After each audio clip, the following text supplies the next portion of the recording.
was honestly absolutely terrifying. More terrifying than you think as a dad. You're always playing those scenarios through your head. Good evening, and first at 5, a father describes the moment a gunman opened fire at a Safeway supermarket in Bend, and when the gunfire stopped, 3 people were dead, including the shooter. Investigators say it's likely there would have been more fatalities if not for the actions taken by a store worker who is now being called a hero. Well, thanks for joining us. I'm David Molko. And I'm Laurel Porter. We sent Mike Benner to Central Oregon to get the latest information for us. He joins us from the Safeway store where this all happened. And Mike, that store is still roped off in crime tape. What can you tell us? Yeah, it is, Laurel, and in all likelihood, it'll be roped off through tomorrow. As you can imagine, the countless detectives out here have a lot of work to do as they try to figure out how this happened and why.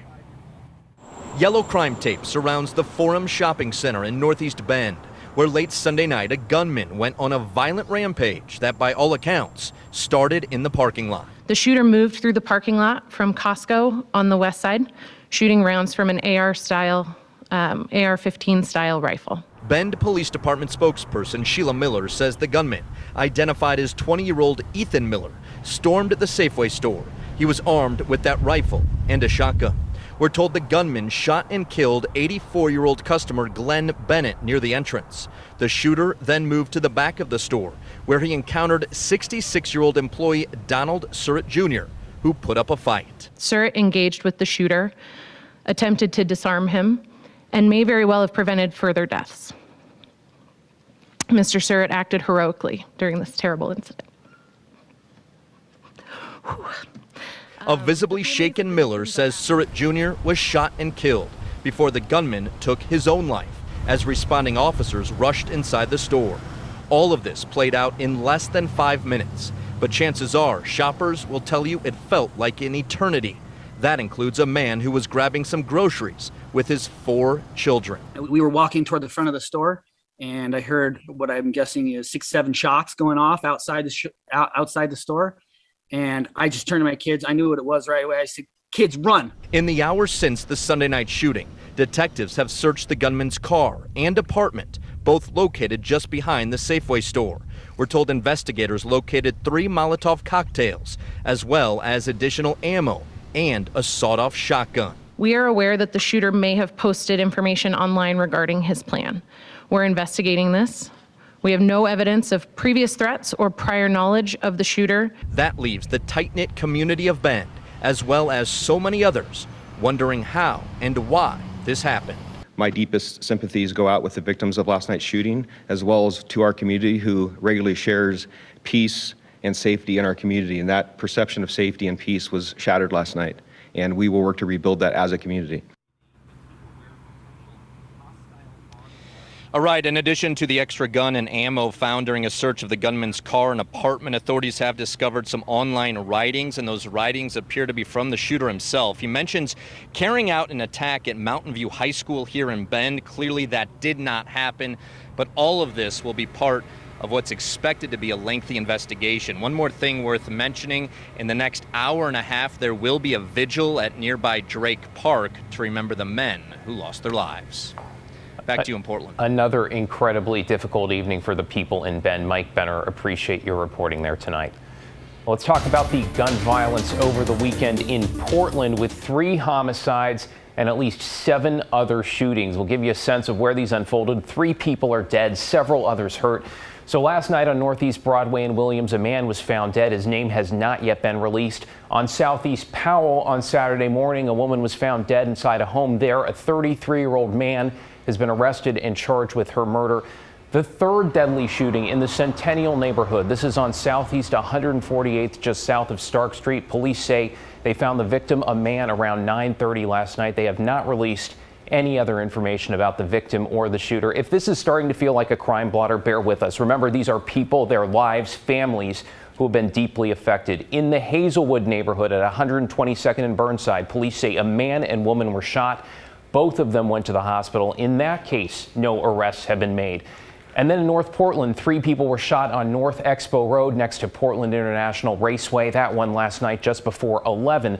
Police say they believe it was part of a street takeover in the area. By the way, this is not an exhaustive list of all the violence. A bit overwhelming, isn't it? And that wasn't the only street takeover in Portland. We just got some new video that shows what happened at Northeast 72nd and Sandy. Take a look at this.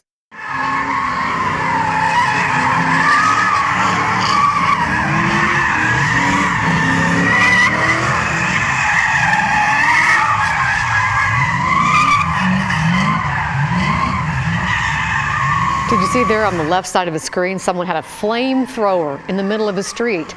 Daisy Caballero talked with some neighbors in the area who are frustrated this keeps happening. Daisy? Yeah, Laurel, both neighbors and businesses tell me that this happens almost every weekend, it seems, and they say they're tired of it. Now take a look at this. This is footage taken from Northeast Sandy and 72nd Avenue Sunday night right around 9:30. You can see a group of people watching others drag racing right in the middle of the road. They left behind pieces of tires, broken glass, and tire marks all over the ground. I spoke to a Northeast Portland man who lives a few blocks away from where this all happened, and he is asking for the city and the Portland Police Bureau to do more to protect its citizens.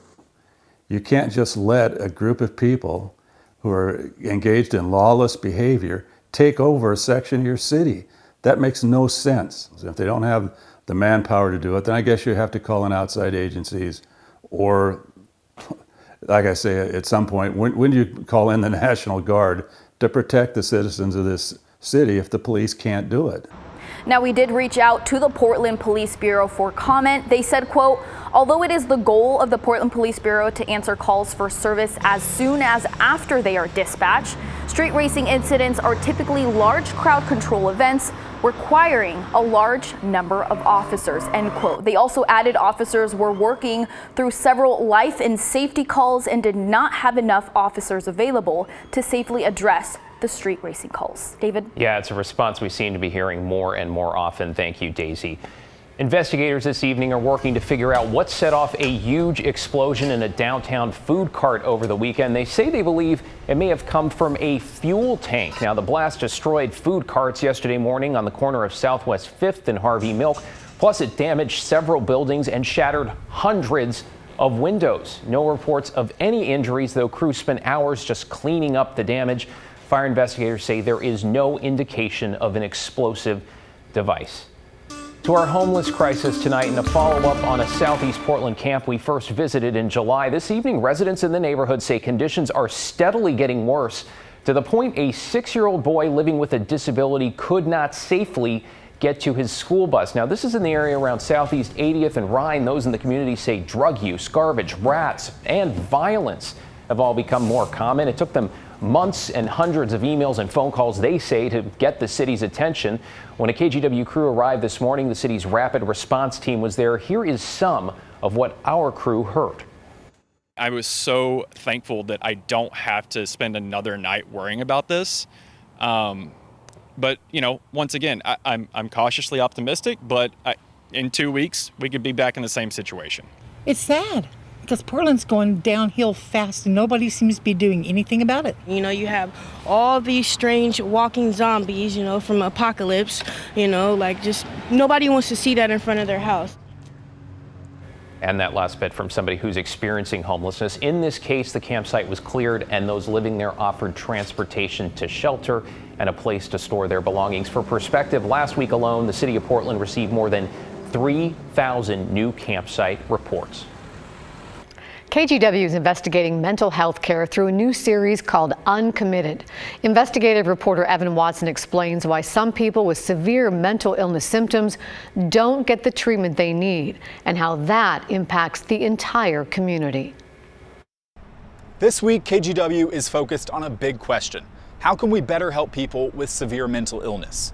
Our community often recognizes the need for better mental health care, but what does that look like? I spent months looking into the civil commitment process. That's when someone with dangerous mental illness symptoms is forced to get care or mental health treatment. What we found is that high standards for involuntary care in Oregon and Washington can help fuel a cycle where people with severe mental illness aren't getting the help that they need.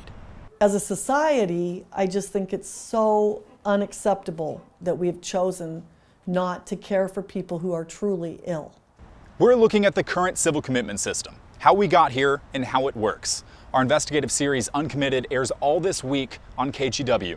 Watch it tonight at 6 on The Story.